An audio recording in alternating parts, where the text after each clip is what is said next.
You have till tomorrow to have fun on the Little Egg hunt, because if you don't make this deal, we're about to boil and die him like it's motherfucking Easter around here.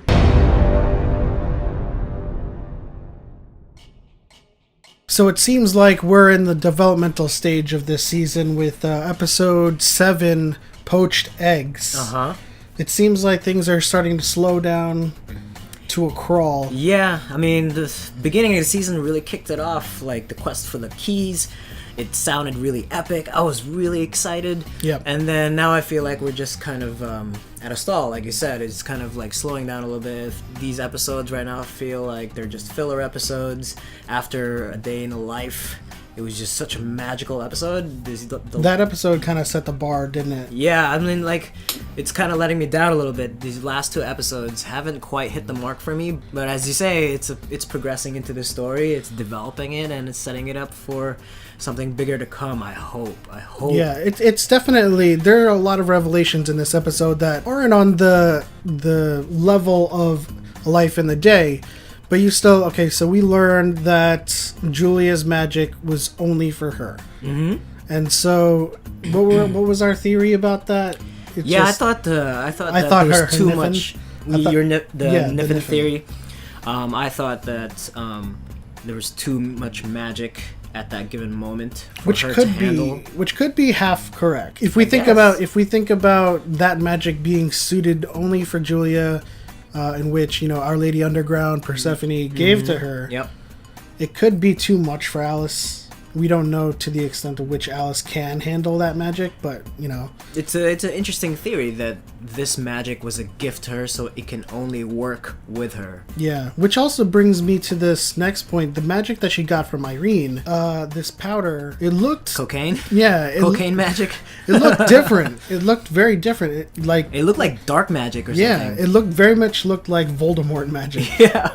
If you want to reach all the way to the Harry Potter world, it's not all the way. They're I think they're sitting next to each other. I definitely wasn't thinking Voldemort or Harry Potter, but I was just overall in general. It looked evil. It was like dark magic, and I wonder like if just like abusing drugs or whatever, like doing too much of that stuff could lead to a very dangerous path.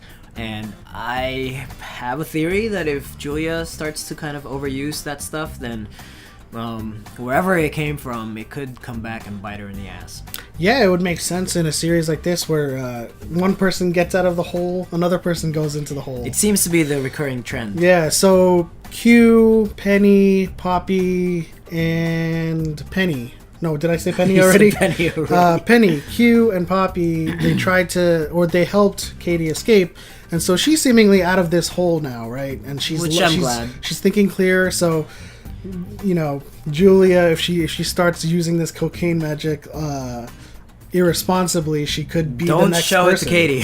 She could be the next person to go into that hole. Yeah, I mean, I'm glad because I don't want to spend too much time during the season with Kady being in that depressive state. And I'm glad that they had to, settle their love life, their love affair, and stuff like that between her and Penny. Let's just move on. It's one of the more favorable relationships on the show, in my opinion. Penny and Kady, it's just like this fucked up relationship that kind of just works because it's fucked up, and it's, for some reason, it makes more sense than Q and Alice. It's the more realistic relationship in this show, for sure, amongst everything else that's going on. It's more exciting. It's the more exciting relationship. Yeah. So Q and Poppy hook up just because Q is just this bitch again. Which I think was needed. I didn't... Yeah, you gotta release a little stress. Yeah, I didn't think that Poppy was there to hook up with Q. I mean, obviously she has her own motivations. She has her own end game, but I didn't think that was going to happen. But, as it happens... He needs it. He needs to get out of his own hole. Anybody that needs to get hooked up is Q. Yeah, for sure. So the plan is to go into the underground and to get the key. I think it's like a 2-part or a 3-part plan where Penny has to go in and be an object. and Right. And then the others have to like follow suit, and I really don't even know what the plan is. They said in the episode it's a messed up plan. It was very fragmented and disjointed. I couldn't follow it myself, so... If you guys know what the plan is, like we go in the underground, Penny becomes this magical object. I think it's supposed to be like a book that is in like a different annex of the library. Perhaps. Right? And they have to go through all these security measures, and Penny's the only one that can pass through it because he can become an object, not necessarily a person. And so he can get in where he needs to go, but then I have no idea how the rest of it would unfold. We're just going to have to wait and see. But of course, over in Fillory, we have this whole mess happening with the Fairy Queen and Margo and Eliot. We learned that Frey isn't exactly their daughter. Mm-hmm. And it was a little heartbreaking. Like, I feel like this episode had, like, it was meant for a little bit more of a somber and emotional I think on both on both sides of the spectrum we have, what's happening on Earth and what's happening on Fillory. They both kind of share some kind of somber note in their revelations. Yeah. I mean at the end we get to see that apparently there's this revolt happening against the High Queen and the High King, and so Margo and Eliot are screwed. Yep.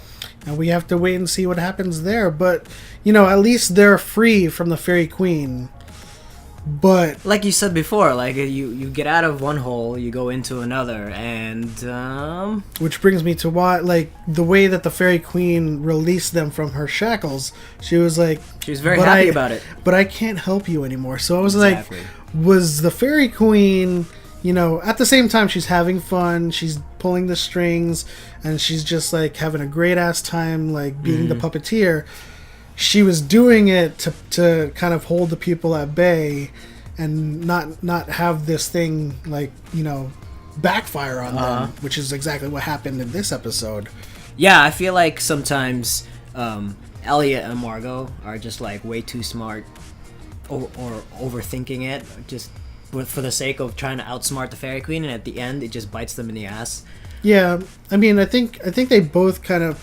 actually, I don't think they're smart at all. I think they tend to deal with things as they come, with as much personality as they do, because Margo solves a lot of problems, not necessarily in the smartest way, but it's the most impactful way to her. She's always got that face.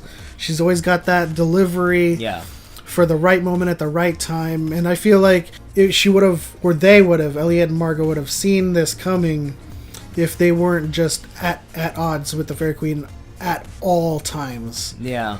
But at the same time, the Fairy Queen didn't really help the situation herself. I don't think they help each other. Like, all of them, any of them help each other for anything. Like, their plans are always getting countered, and then, like you said, one hole after the other. Yeah, for sure. You can't hold testicles hostage. So what would you give this episode?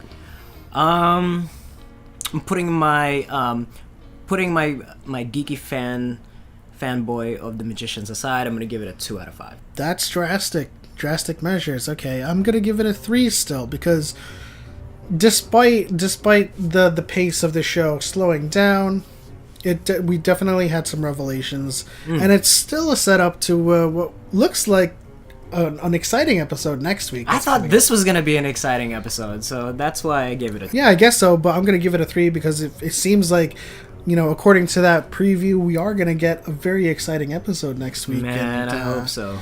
I don't want to get my hype built up so much that I'm disappointed again, but I have faith in this show. Oh, so do I. I just want it to get better and better and better. I mean... it's going to get better, but let us know what you guys think in the comment section below. Did you think this was another progressive episode? Or do you think that next week is going to be super exciting? Or are you just as disappointed as Flip and just think that this is going downhill? I don't think it's going downhill. Let us know in the comment section below. Thank you for watching our review of Poached Eggs.